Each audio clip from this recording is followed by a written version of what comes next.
विद्यार्थ्यांनो, आपली प्रज्ञाशोध परीक्षा असू द्या, मंथन परीक्षा असू द्या किंवा स्कॉलरशिप परीक्षा असू द्या, या तीनही परीक्षांमध्ये समसंबंधावर आधारित प्रश्न विचारला जातो. मग समसंबंध यामध्ये संख्यांमध्ये कशा प्रकारचा प्रश्न विचारला जातो त्याबद्दल आज आपण अभ्यास करणार आहोत. मी तुमच्या समोर फळ्यावर 10 नियम लिहिलेत आणि त्या 10 नियमांना अनुसरून काही उदाहरणं पुढे लिहिलेली आहेत. आपण हे 10 नियम समजून घेऊया. सर्वप्रथम आपण काय करूया, या प्रश्नाचं स्वरूप पाहूया. प्रश्नामध्ये तुम्ही पाहताय 3 संख्या दिलेल्या आहेत आणि तुम्हाला चौथी संख्या विचारलेली आहे. लक्षात येते तुमच्या? 3 संख्या दिल्यात, पहिली आणि दुसरी संख्या या 2 संख्यांमध्ये जसा संबंध असतो तसाच संबंध तिसऱ्या आणि चौथ्या संख्येमध्ये शोधायचा असतो. पहिल्या दुसऱ्या संख्येतला संबंध आपल्याला सापडला की तिसऱ्या चौथ्या संख्येतला संबंध आपल्याला लगेच समजतो. पण पहिल्या दुसऱ्या संख्येमध्ये कोणकोणत्या प्रकारचे संबंध असू शकतात, तर हे 10 नियम मी तुम्हाला सांगितलेले.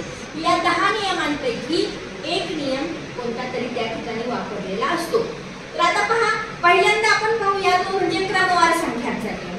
अगदी पहिली पासून 5वी पर्यंतच्या स्कॉलरशिप पर्यंत सगळ्या स्पर्धा परीक्षांमध्ये अशा प्रकारचे प्रश्न येतात. यामध्ये कोणकोणते संबंध असतात, तर क्रमवार संख्या. पहिला नियम काय, क्रमवार संख्या. की संख्या ज्या दिलेल्या संख्या असतात, पहिल्या 2 संख्या या क्रमवार संख्या आहेत का? 4, 5. तुम्ही पाहिलं 4च्या पुढची क्रमाने येणारी संख्या 5. मग 11च्या पुढची क्रमाने येणारी संख्या आहे की नाही? या क्रमवार संख्या आहेत. हा अगदी सोपा नियम आहे. लक्षात आलं? आता या क्रमवार संख्यांच्या नियमामध्येच काही नियम ऍड होतात. त्यामध्ये समसंख्या आहेत का क्रमवार, विषम संख्या आहेत का क्रमवार, मूळ संख्या आहेत का क्रमवार, अशा प्रकारे सुद्धा प्रश्न असतो. उदाहरणार्थ आता पहा, हा जो दुसरा नियम आहे 10 आणि 12 या दोघांमध्ये संबंध जर पाहिला तर 10 ही समसंख्या आहे आणि 12 ही सुद्धा समसंख्या आहे. 10च्या पुढची समसंख्या 12. मग 22च्या पुढची समसंख्या 24. इथे जर तुम्ही तिसऱ्या प्रश्नात पाहिलं तर 13 आणि 14 म्हणजे 13 ही कोणती संख्या आहे, विषम संख्या आहे आणि तिच्या पुढची विषम संख्या 15 आहे. बरोबर? मग 13च्या पुढची विषम संख्या 15 आहे. मग 37च्या पुढची विषम संख्या 39 आहे की नाही? यानंतर जर आपण पाहिलं पुढचा नियम, तर कधी-कधी वर्ग संख्या असू शकतात. दिलेल्या संख्येचा वर्ग त्यापुढे लिहिलेला असू शकतो. उदाहरणार्थ पहा, 4चा वर्ग 16 पुढे लिहिलेला आहे. मग 4चा वर्ग 16 दिलाय, मग 7चा वर्ग पर्याय पाहायचे. पर्यायामध्ये कुठे 49 लिहिलेला आहे, बरोबर तो पर्याय क्रमांक पाहायचा आणि उत्तर पत्रिकेमध्ये त्या पर्याय क्रमांकाचा गोल रंगवायचा. आलं लक्षात तुमच्या? त्यानंतर जशा वर्ग संख्या येऊ शकतात तशाच घनसंख्या सुद्धा येऊ शकतात. या ठिकाणी पहा, 2चा घन 8. घनसंख्या तुम्हाला शिकवलेल्या आहेत. एका संख्येचा 3 वेळा गुणाकार. 2 गुणिले 2 गुणिले 2 2 चौक 8, 8 गुणिले 16. 2चा घन दिलाय, मग 4चा घन 4 चौक 16, 16 चौक 64. आलं लक्षात तुमच्या? आणि इथे 64 येणार. समजतं? आता पुढे पहा, पुढचा नियम काय, ह्या ज्या सुरुवातीच्या 2 संख्या आहेत त्यांच्यातला संबंध पहिल्यांदा शोधायचा आपण. आता 14 आणि 17 इथं तुम्ही निरीक्षण केलं तरी ह्याच्यामध्ये तुम्हाला घट ना त्या क्रमाने समसंख्या दिसत, ना त्या वर्ग संख्या आहेत, ना त्या घन संख्या आहेत, ना त्या विषम संख्या म्हणून क्रमाने आलेल्या आहेत. परंतु इथं काय झालंय, 14 आणि 17. मग अशा वेळेला आपल्याला वरचा कुठलाच नियम लागू पडत नाही. त्यावेळेला आपण त्यांच्यातला फरक काढायचा. 14 मध्ये किती वाढल्यावर 17 झाले? 3 वाढले. मग 17 मध्ये 3 वाढला 20. कधीतरी वाढण्याचा प्रश्न असू शकतो. समजा क्रमवार समसंख्या नसतील, क्रमवार विषम संख्या नसतील, क्रमवार वर्ग संख्या नाहीये, मग काय तर त्यामध्ये विशिष्ट संख्येने वाढ केलेली आहे. तर 14 मध्ये 3 वाढवले 17 झाले, मग 17 मध्ये 3 वाढवले तर 20 होतील. कधी कधी कमी केलेले असतात. आपण हे नियम लावून पाहिजे. अरे या क्रमवार संख्या नाहीत, त्या क्रमवार विषम संख्या नाहीत, या क्रमवार समसंख्या नाहीत, या वर्ग संख्या पण नाहीयेत. मग काय असू शकतं, तर कमी केले का? उदाहरणार्थ 14 5 ने 9 झाले, म्हणजे किती कमी केले? 5 कमी केले, आहे की नाही? मग आता 17 मधले 5 कमी करा, आहे की नाही? 17 मधले 5 कमी केले 12. पर्यायामध्ये उत्तर 5 12 आहे का? जे उत्तर आहे त्या पर्याय क्रमांकाचा गोल उत्तर पत्रिकेमध्ये रंगवायचा. आलं लक्षात? नंतर आता इथे पहा 6 चा 42 झाला. इथे काय आला? पाड्यातली संख्या आहे, 6 च्या पाड्यातली 6 7 42.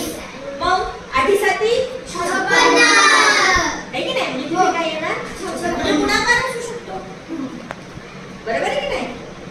आता कदाचित 6 7 42 आलंय, बरोबर? आता तुम्ही म्हणाल 8 7 56 आणि पर्यायात उत्तरच नाही 56. आता काय करायचं? मग त्यावेळेला विचार करायचा, घाबरून जायचं नाही, विचार करायचा. 6 7 42 म्हणजे 6 आणि तिची पुढची क्रमाने संख्या घेतली, दोघींचा गुणाकार केलाय. मग आपण 8 ची पुढची संख्या घेऊया ना, 9 घेऊया. मग 8 9 72 पण उत्तर असू शकतं. कायचं पर्यायामध्ये 72 उत्तर आहे का? बरोबर आहे की नाही? 6 7 42 केलं, 8 7 56 केलं, 56 पर्यायात नाही. मग अशा वेळेला काय करायचं? पुन्हा या प्रश्नाकडे यायचं. 6 च्या पुढची संख्या 7 घेतली क्रमाने, 6 7 42 केले, म्हणून 8 च्या पुढची संख्या घ्यायची क्रमाने, 8 9 72 त्याचं उत्तर असू शकतं. म्हणजे थोडंसं तुम्हाला विचार करायला त्यांनी प्रवृत्त केलेलं असतं त्या प्रत्येक प्रश्नामध्ये. आलं लक्षात तुमच्या? त्यानंतर पहा कधी कधी काय दिलेलं असतं? 12 6. या प्रश्नाचं निरीक्षण केलं तर तुमच्या लक्षात येईल 12 च्या 6 निम्मे आहे, म्हणजे निम्पट केलेली असते. बघा मी तुम्हाला सांगते कधी कधी निम्पट संख्या, निम्पट म्हणजे निम्मी संख्या करतात. 12 आहेत तिचे 2 भाग आहेत, 6 6 म्हणजे 12 च्या निम्मे 6. मग 4 च्या निम्मे किती होतील? निम्पट असू शकते, कधी कधी पावपट पण असू शकते. बघा पावपट इथे झालेली आहे, 8 चे 4 भाग केले तर 2 2 चे येणार. ही पावपट आहे, मग 12 चे 4 भाग केले 3 3 येणार, 3 चौक 12 नाही की नाही? म्हणजे 12 ची पावपट 3 येणार. आलं लक्षात? त्यानंतर कधी कधी काय करतात? अंकांची बेरीज समान असते. बघा तुम्ही या प्रश्नात जर पाहिलं तर 4 2 6 4 2 6. काय केले? फक्त अंकांची जागा बदलली आहे. दशकाच्या जागेवर एकक, एककाच्या जागेवर दशक, अंक तेच ठेवले, बेरीज तीच आहे. कधी कधी काय करतात? अंक जरी वेगळे दिले तरी बेरीज समान असते, मग अंकांची बेरीज करून पाहिजे. आता समजा 2 आणि 4 दिलाय, 4 आणि 2 दिलाय, मग 1 आणि 8 दिलाय, 8 आणि 8 दशक 1 घ्या, 1 दशक 8 8 दशक 1. आणि समजा 8 दशक 1 उत्तरच नसेल तर मग काय करणार?